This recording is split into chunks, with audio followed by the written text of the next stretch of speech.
Hola jóvenes, ¿cómo están? Espero que estén pasando su cuarentena no tan tristes. Y bueno, como sabemos, las clases van a seguir por el aula virtual y bueno, pues uno de los links que tenemos pues es el ver esta serie de videos. La última clase que tuvimos por WhatsApp, que fue la última semana ya no presencial, pues estuvimos hablando del examen neurológico. Y bueno, lo terminamos y quedamos en que íbamos a continuar con las convulsiones. Y pues bueno, aquí tenemos el tema de las convulsiones. Y bueno, pues empezamos. Las convulsiones son una despolarización neuronal que lleva a una dismetría cerebral paroxística con alteraciones en la excitabilidad.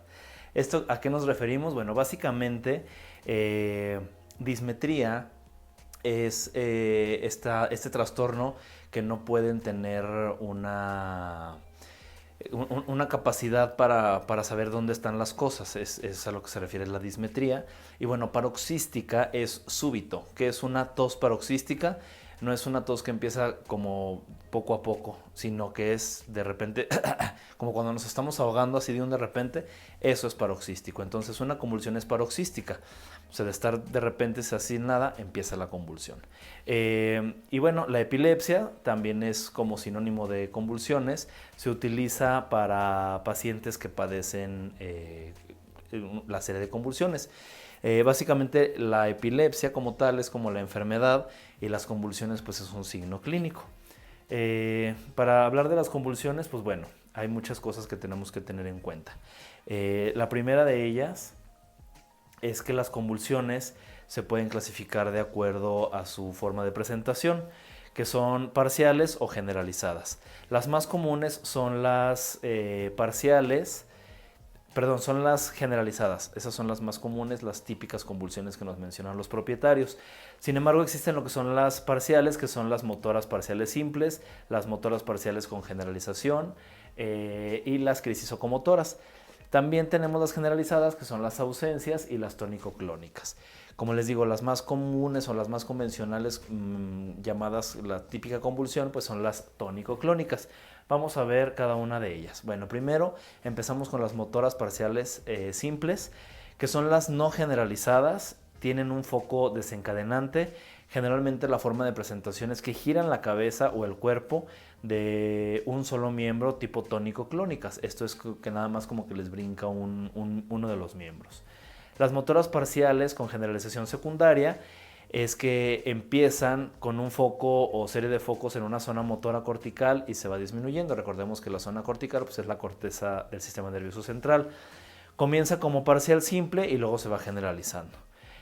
Similar a la epilepsia jacksoniana de los humanos, si pueden leer un poquito de la epilepsia jacksoniana, pues es muy parecida. Sin embargo, en los animales no es muy común.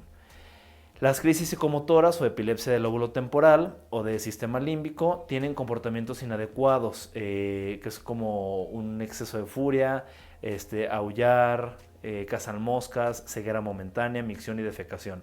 Este tipo de crisis psicomotoras también se pueden confundir mucho con problemas de ansiedad, problemas de comportamiento o que a veces el problema de comportamiento desencadena una crisis psicomotora. Luego tenemos las ausencias o de pequeño mal, que son ataques breves, recurrentes por segundos. No son comunes en animales, sin embargo yo sí he visto algunos casos de ausencias. Estos casos de ausencias, pues generalmente el perrito se queda pues completamente ido, no sabe ni lo que está pasando y de repente ya se le pasa y vuelve a su vida normal. A veces los propietarios lo mencionan como que se le va la onda o como que no saben qué es lo que le pasa. No es un motivo muy común de consulta, pero si lo hay, pues hay que considerarlo como un tipo de epilepsia. Luego tenemos las tónico-clónicas, que son las más comunes, y estas son también llamadas motoras principales o de gran mal, y estas son muy frecuentes. Generalmente se dan en la corteza cerebral, del tálamo y el tallo encefálico. Hay pérdida de conciencia, que esto es importante porque luego la gente nos dice es que el perro está sufriendo mucho, le duele, se siente mal. Sin embargo, al momento de que se pierde la conciencia, pues el animalito no sabe ni lo que pasó. Si ustedes conocen a alguna persona que tiene este tipo de convulsiones, que son las tónico-clónicas, pues generalmente después de que le pasa la convulsión, que ahorita vamos a ver las etapas de las convulsiones tónico-clónicas, pues andan como si nada, o sea, dicen, me voy a convulsionar, acomódenme, que no me vaya a pegar, les da la convulsión, despiertan y chin, qué pena, me convulsioné, pero generalmente no es así como llévenme al hospital inmediatamente porque me muero, porque bueno, finalmente no es una urgencia donde se ponga en riesgo la vida, sin embargo sí se pueden llegar a pegar y pues ahí sí puede haber un problema más grande. Hay pérdida de conciencia, hay tono extensor de los miembros, los estiran, movimientos de carrera en los miembros, hay mucha salivación, hay una dilatación pupilar, el perrito empieza a hacer movimientos como de querer correr, pero pues están lateralizados y eso pues para el propietario es muy impactante porque pues piensan que el perrito está teniendo una convulsión con mucho sufrimiento y pues no es así. Y tiene estas tres fases que es el preictus, ictus y posictus. El preictus es antes de la convulsión, por eso se llama pre, o fase preictal, que hay inquietud, ansiedad, tratan de llamar la atención de su dueño, huyen, se esconden, miran a un mismo lado, pueden ladrar horas, días o antes de la convulsión como tal. Generalmente esta etapa los propietarios sí la pueden llegar a identificar porque dicen es que el perro se pone raro, se pone triste, como que me está pidiendo algo, pero yo no estoy entendiendo bien lo que quiere y de repente empieza la convulsión, que ya es el ictus como tal. El ictus o fase ictal dura de 1 a 2 minutos, es repentina, pierden la conciencia, como les mencionaba, se cae el animal al suelo y tienen actividad motora tónico-clónica que empiezan con estos movimientos. Aquí es donde está dando como tal la convulsión. Después de la convulsión viene el posictus y el posictus, o también llamada fase posictal, dura segundos a horas o días. Hay confusión, ansiedad y algo que es muy importante, ceguera. Hay ceguera temporal después de esta convulsión, el perrito choca con las cosas y bueno, la gente está muy angustiada, les trata de hablar, les trata de hacer sentir mejor, sin embargo, pues hagan lo que hagan los propietarios, la fase posictal va a durar exactamente lo mismo. Y bueno, de acuerdo a su origen, las convulsiones se generan de diferente manera. Están las extracraneales, las intracraneales y las idiopáticas. Las más comunes son las intracraneales. Sin embargo, bueno, también puede haber motivos de convulsiones extracraneales. Las principales causas de las convulsiones extracraneales son hipoglucemia. Cuando hay una falta de glucosa, es una manifestación de una enfermedad. Pueden ser por parásitos, por estrés, por exceso de ejercicio, perros diabéticos, tumores en el páncreas y esto causa una baja de azúcar en la sangre y bueno, pues puede haber convulsiones. Otra es la hipocalcemia y la hipercalcemia. Sin embargo, la hipocalcemia puede ser generalmente dada en la tetania puerperal, que esto es cuando las perritas tienen a sus bebés y han sufrido una alimentación muy deficiente en calcio, en proteínas, que generalmente les dan tortillas remojadas, perritas de rancho, perritas que tienen muchos perritos y entonces cuando empieza la lactación o bueno, durante el parto es un parto muy cansado donde los depósitos de calcio se terminan y entonces la perrita empieza a tener una hipocalcemia, empieza a tener este tipo de convulsiones, empiezan a tener unas hipertermias impresionantes hasta de 41, 42 grados centígrados.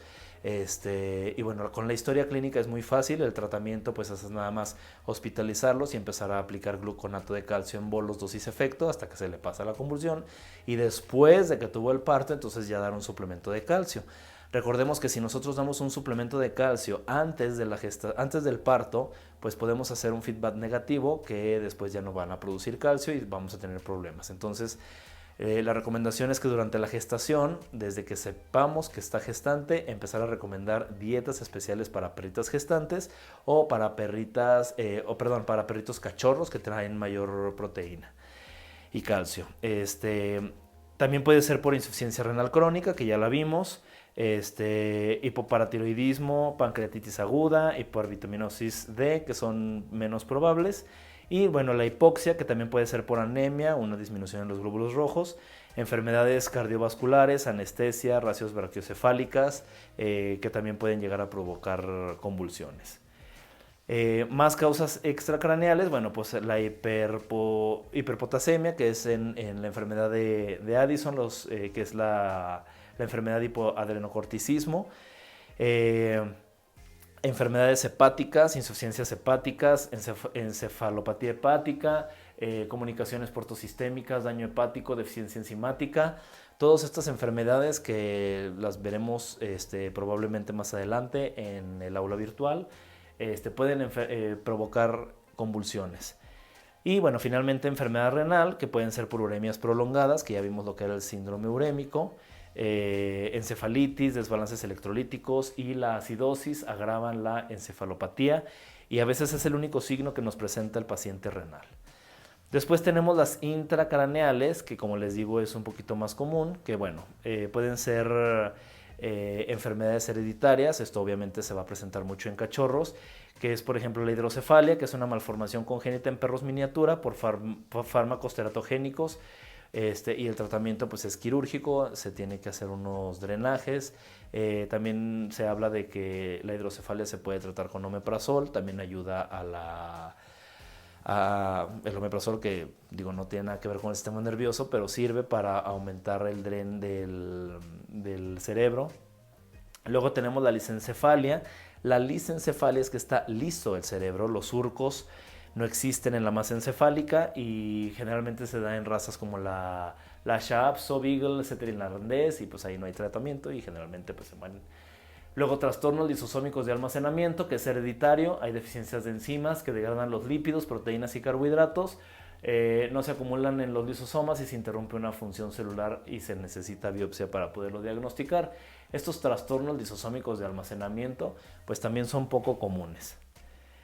Y luego ya tenemos las encefalitis, que sí son un poquito más comunes, como el moquillo canino, que tiene trastornos neurológicos por la encefalitis que da el virus, toxoplasmosis, criptorcocosis, y se necesita hacer análisis de líquido cerebroespinal para poderlo diagnosticar. Las neoplasias, que pueden ser primarias o metastásicas en perritos mayores de 5 años, hay que hacer un buen examen neurológico, que ustedes ya lo saben hacer, para poder tener un acercamiento al diagnóstico. Una de las causas más probables de convulsiones pues son los golpes, los traumatismos. El traumatismo cráneoencefálico puede ser una urgencia porque pues hay que inmediatamente tratarla. Puede haber hemorragias, edema, se necesita una radiografía y después de que sucede el traumatismo, la cicatriz puede actuar como un foco epileptogénico. ¿A qué nos referimos con un foco epileptogénico? Pues de que esa cicatriz puede hacer que se estén desencadenando convulsiones de por vida. Entonces esto hay que mencionárselo al propietario, porque muchas veces pues el perrito, después de 2-3 meses de la recuperación del traumatismo, pues puede seguir con convulsiones, y esto es porque la cicatriz quedó como un foco generador de epilepsia y de convulsiones. Otra es las deficiencias nutricionales por tiamina, por carne cocida, la cocción destruye la tiamina. Lesión vestibular, generalmente en perros que no comen croquetas, pues puede llegar a tener estos trastornos. Sin embargo, si comen croquetas, así sea de las más comerciales, pues tienen todo este tipo de nutrientes. Y otra de las causas más comunes, que son las intoxicaciones, que básicamente, estricnina, insecticidas, hidrocarburos, organofosforados, carbamato, plomo, mercurio, pueden desencadenar convulsiones. Entonces, aquí lo más importante es saber que las dos causas de convulsiones más importantes son traumatismo e intoxicaciones. Es lo primero que tenemos que preguntar en la historia clínica cuando el motivo de consulta es convulsiones, decir, ¿se pegó? No, le pegaron, se cayó, lo atropellaron, etc. ¿Qué posibilidades hay de que se haya caído de un sillón, de una cama, de un lugar alto y que haya caído de cabeza? Y posteriormente preguntar, ¿fumigaron? ¿Aplicaron algún insecticida? Etc. Y si no es eso, pues entonces nos vamos con todas las demás que ya vimos. Ahora, si nosotros hacemos un estudio muy minucioso de química sanguínea, hemograma, ureanálisis, radiografía, y todo está absolutamente normal, y el perro sigue convulsionando, la historia clínica no tiene ningún antecedente de traumatismo ni de intoxicaciones, entonces podemos decir que el perro tiene una epilepsia idiopática. Esto se diagnostica por descarte. Es hereditaria, hay que preguntar a ver si los papás también fueron epilépticos. Hay que dar medicamentos para bajar el umbral convulsivo y pues el manejo del propietario para decirle que probablemente vaya a seguir convulsionando y el objetivo de disminuir el umbral convulsivo es dar un tratamiento que disminuya las convulsiones, no necesariamente que las elimine. Si un perro convulsiona una vez a la semana y le damos tratamiento y convulsiona una vez cada 3 meses o cada 6 meses, pues ya es un éxito para nosotros como clínicos y eso lo debe de saber el propietario. Porque existen muchos fármacos que pueden llegar a dañar el hígado, como por ejemplo el fenobarbital. Entonces, bueno, tratamientos de la convulsión, que es lo que vamos a ver. El status epilépticus es la convulsión continua y es una urgencia. Se considera una urgencia porque se puede lastimar y entonces si el perrito no tenía traumatismo cráneoencefálico, pues lo va a tener porque el propietario no tuvo los cuidados para poder tener a un perrito durante la convulsión. Recordemos que se pierde la conciencia, entonces si le hablan al perro no les va a hacer caso. Si le ponen musiquitas, si le ponen, no sé, alcohol en los pies, bueno, una serie de remedios caseros, pues no le va a servir absolutamente de nada. Simplemente lo que hay que hacer es evitar que se golpee y obviamente acudir con el médico veterinario. Lo primero que tenemos que tener en cuenta es que, bueno, que el perro, independientemente si está perdiendo o no la conciencia, pues que tenga una vía respiratoria abierta. Esto quiere decir que por ejemplo, los brachiocefálicos, que es más común, pues que no se estén ahogando con su propia lengua, abrirles un poco la boca sin tener en cuenta, bueno, más bien teniendo en cuenta de que los puede morder por las mismas convulsiones y por los mismos movimientos involuntarios tónico-clónicos de los músculos. Se puede poner un catéter endovenoso, hay que tomarles muestra de sangre para ver si es hipocalcemia. Como les digo, si es hipocalcemia, se pueden utilizar de 5 a 10 mililitros de gluconato de calcio, dependiendo del talla del paciente, hasta que cesen las convulsiones. Se pueden utilizar anticonvulsivos si hay una hipertermia, por ejemplo, en el caso de las perritas en la eclampsia, pues se pueden dar baños con agua fría. Y se puede utilizar dexametasona para estabilizar los lisosomas de 1 a 2 miligramos. Esto es un poco controversial, hay gente que está en contra de los esteroides pues hay muchas razones que lo sustentan para problemas convulsivos, sin embargo hay otros que sí lo apoyan. Los anticonvulsivos, bueno, el rey de los anticonvulsivos pues es el fenobarbital sódico, que es primo del pentobarbital, es un barbitúrico anticonvulsivo. Se utiliza de 2 a 8 miligramos y hay que estar haciendo mediciones periódicamente del fenobarbital en sangre. Eso lo pueden hacer aquí mismo en Aguascalientes. Hay algunos laboratorios que manejan mediciones de fenobarbital para llegar a una dosis mínima que no convulsione, pero que tampoco le dañe el hígado. Entonces hay que hablarlo con el propietario, hay que estarle haciendo estudios periódicamente para que sepamos cuál es la dosis exacta del fenobarbital para que no convulsione, pero tampoco que le dañe su hígado. Otros anticonvulsivos no tan fuertes como el fenobarbital, pues es la primidona, que es derivado del fenobarbital, la fenitoína, el diazepam, ahí vienen las dosis, y otro que es la gabapentina, que también se utiliza para dolor ocasionado por problemas nerviosos. También sirve muy bien como anticonvulsivo o como adyuvante para anticonvulsivos. El fenobarbital es un poco difícil de conseguir, existen pocas farmacias que lo venden.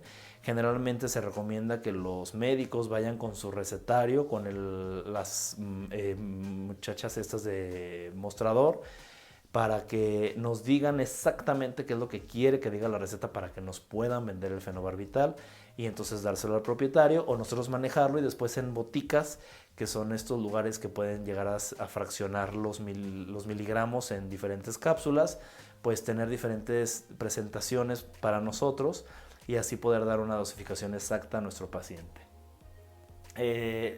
Si es un perrito epiléptico, pues el tratamiento va a ser de por vida, no hay que cambiar las dosis, pero sí hay que estar haciendo evaluaciones periódicas. Esto de no cambiar las dosis es no cambiar las dosis en el periodo que lo estamos haciendo. Ya después de que hacemos estos análisis, sí se puede o se tiene que cambiar las dosis para llegar a una dosis mínima y como les digo, el fenobarbital es hepatotóxico y también hay que estar revisando enzimas hepáticas que ya vimos, ALT, AST, etcétera. Luego tenemos las anormalidades. Bueno, espero que hasta aquí no haya dudas de convulsiones. Si tienen dudas, ya saben, háganmelo saber en el foro de dudas de la unidad en el aula virtual. Las anormalidades en la médula espinal, bueno, pues acordémonos un poquito de anatomía. Los segmentos medulares, pues es igual que las vértebras, cervicales, torácicas, lumbares y sacras, caudal, pues no es tan común porque ya empieza lo que es la caudequina. Entonces, de los segmentos en perros de 1 a 8, del torácico de 1 a 13, lumbar de 1 a 7 y sacro de 1 a 3. Y como les digo, caudal es variable. Algunas anormalidades óseas que existen en los animales pues son la mala alineación o inestabilidad de las vértebras que ocasionan que la médula espinal pues tenga estos defectos, que puede ser el bloque vertebral, que es una separación de las vértebras adyacentes, y fusión de cuerpos vertebrales. Imagínense, si hay una fusión de cuerpos vertebrales, pues el disco intervertebral pues prácticamente no existe, y entonces el foramen intervertebral pues se reduce tanto de tamaño que presiona los nervios y hay anormalidades en los nervios. Puede haber hemivértebra, que es nada más la mitad de la vértebra. Puede haber estenosis del canal vertebral, que esté muy angosto el canal vertebral. Puede haber espina bífida, que es la falta de fusión del arco vertebral. Recordemos que el arco, bueno, las partes de la vértebra son 3: arco, cuerpo y apófisis o procesos.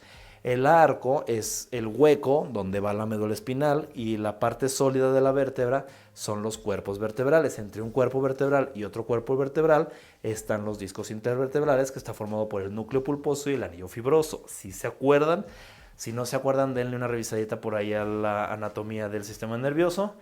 Entonces la espina bífida no se alcanza a cerrar por completo y pues puede haber muchas anormalidades que finalmente pues son de un pronóstico bastante malo. El meningocele, que es una protusión de las meninges por defecto óseo del cerebro de la médula espinal. Y bueno, generalmente son causas desconocidas, se necesitan muchas radiografías o tomografías para poderlo diagnosticar. Luego tenemos la luxación atlantoaxial o del atlas o el axis. Recordemos que el atlas y el axis es la primera y la segunda vértebra cervical. Entonces hay una compresión de la médula por una inestabilidad entre la primera y la segunda vértebra. Es congénita, no existe disco intervertebral. Hay marcha hipermétrica, que es cuando no calculan y piensan que está más alto el escalón cuando de verdad no está tan alto. Puede haber dolor en el cuello, se necesita esteroides para desinflamar un poco. Sin embargo, pues el pronóstico, como les digo, es bastante malo. Luego tenemos lo que es la espondilomielopatía cervical, que bueno, básicamente hay una compresión de la médula cervical por alteraciones óseas y tejido blando. Esto se da en razas grandes, generalmente gigantes. Hay hipertrofia del anillo fibroso que causa compresión vertebral, arrastra los miembros traseros, hay debilidad de los miembros, incontinencia fecal y urinaria, y se diagnostica con radiografía, melografía, tratamientos antiinflamatorios y confinamiento. Básicamente la mayoría de estas enfermedades son muy similares, porque lo que pasa es que entre una vértebra y otra, bueno, aquí estamos hablando de las cervicales, pero pues también puede ser torácicas, lumbares, sacras y coxígeas. Lo que sucede es que estas vértebras, al momento de estar más juntas, pues puede haber protusión o hernias de disco, que son muy comunes en las personas también adultas humanas, personas humanas, que son muy, muy comunes. Los discos se presionan por una compresión de las vértebras y, como les digo, los forámenes intervertebrales pues tienen una luz muchísimo más pequeña y eso hace que pellizquen, presionen al nervio y es muy doloroso.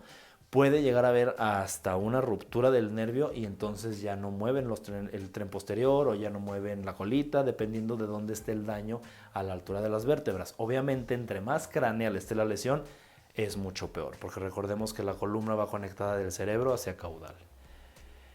Luego tenemos la estenosis vertebral lumbar sacra, que bueno, como les menciono, es muy parecido, nada más que esto es en las últimas vértebras. También se llama síndrome de caudequina. Puede ser congénita o adquirida por problemas de disco, espondilosis, alteraciones del aporte sanguíneo. La espondilosis, pues recordemos que es como una uña que se forma entre una vértebra y otra vértebra por inestabilidad de las vértebras. El mismo cuerpo, sobre todo en las razas grandes, empiezan a generar esta neoformación ósea entre una y otra vértebra para dar un poquito más de estabilidad, pero pueden llegar a provocar esta estenosis vertebral. Hay pérdida de propiocepción, acuérdense de la propiocepción, que es la de los buzos, que se evalúa con la patita. Dolor lumbosacro, dificultad para incorporarse, atrofia muscular, paresis de la cola, desgaste anormal de las uñas, se gastan de más porque arrastran los miembros o no las gastan porque no están apoyando ese miembro. Se diagnostica con mielografía, tomografía axial, resonancia magnética. Y el tratamiento, bueno, consiste en varias cosas. Prácticamente retirar el dolor, descomprimir el canal medular por laminectomía. Pronóstico depende de la severidad. La mielopatía degenerativa pues es un trastorno progresivo, lentamente. Se da en razas grandes como el pastor alemán. Las causas son desconocidas, se cree que es del sistema inmune. Hay ataxia, disminuye la propiocepción. La exclusión de la alteración de la próstata, displasia de cadera, inestabilidad lumbosacra, discoespondilitis, linfadenopatía sublumbar son las enfermedades que hay que eliminar o que hay que descartar. Se puede dar vitamina D, ahí que puede ayudar. La actividad física, pues tratar de disminuirla, y el pronóstico pues es grave.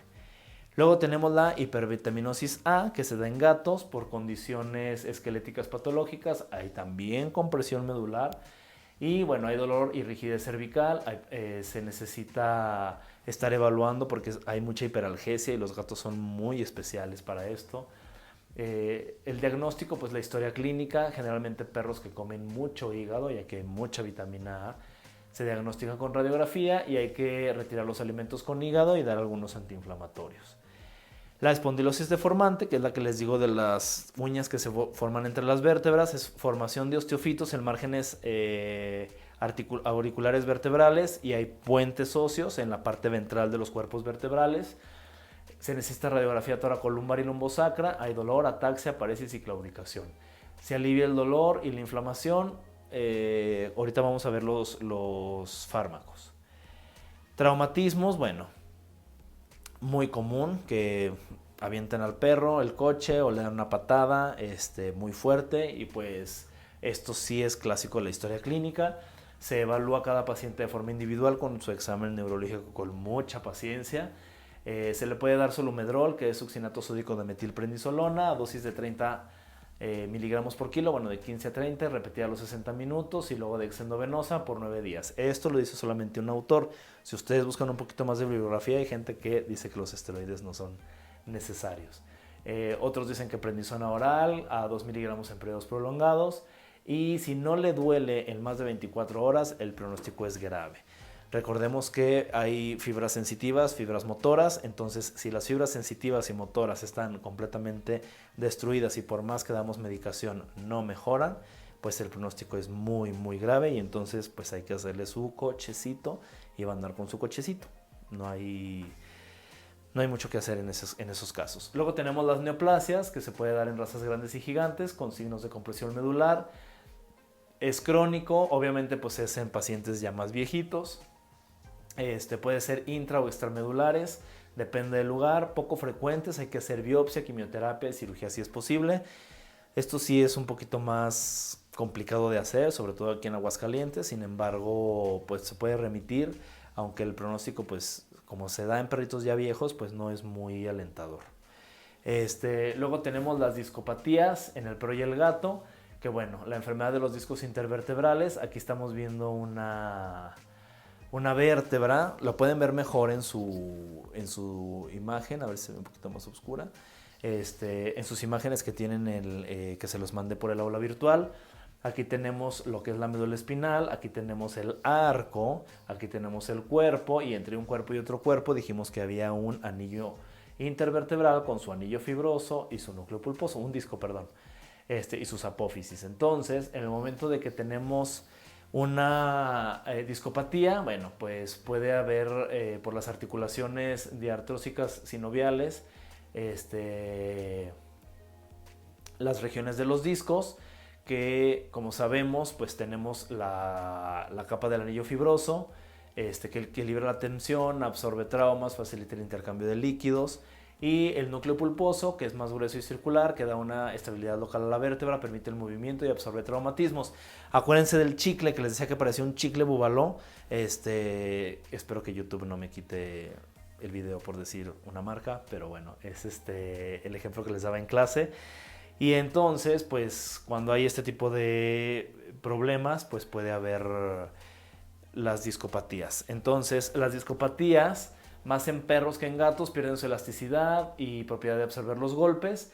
Y existe lo que es el Hansen 1 y Hansen 2 en las discopatías.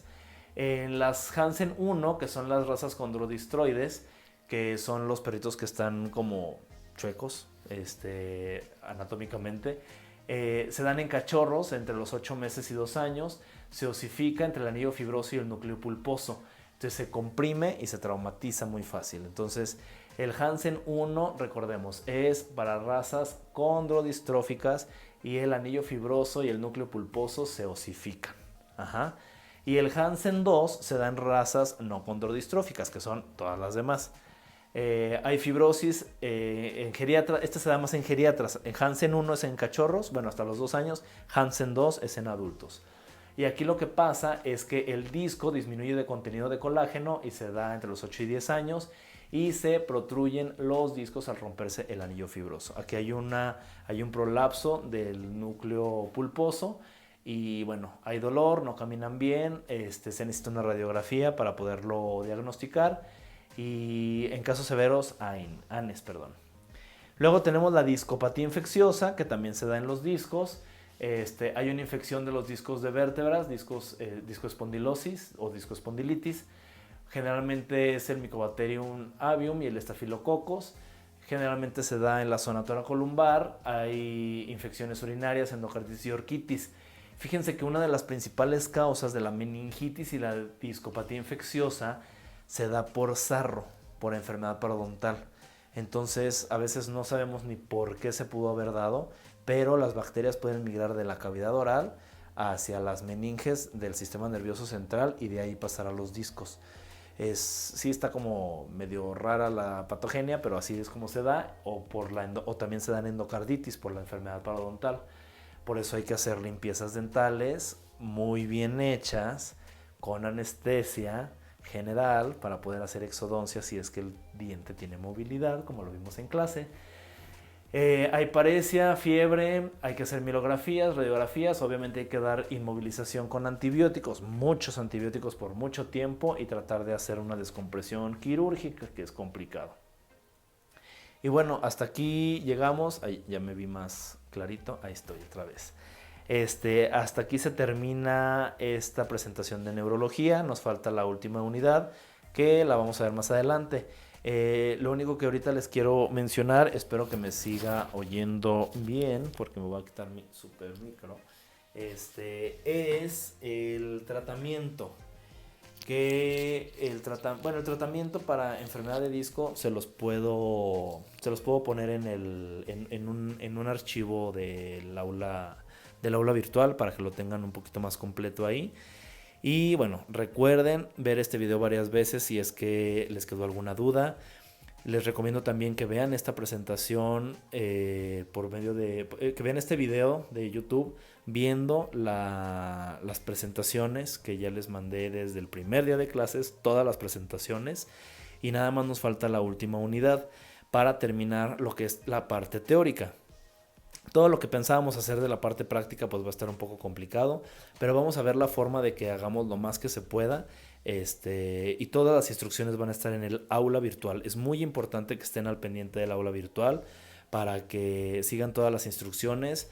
Se van a dar fechas límites para hacer las tareas, pero esperemos que todo salga bien y que tengamos un semestre muy exitoso a través de esta aplicación y a través de esta modalidad que pues es nueva, que estamos innovando. Es la primera vez que yo hago esto y bueno, creo que muchos de mis compañeros docentes también lo están haciendo, pero pues hay que tener muchas ganas, echarle muchas ganas. Finalmente la información está en los libros y lo único que falta es ganas de que ustedes y nosotros también los queramos seguir leyendo. Muchas gracias, jóvenes, les mando un fuerte abrazo a distancia y estamos en contacto.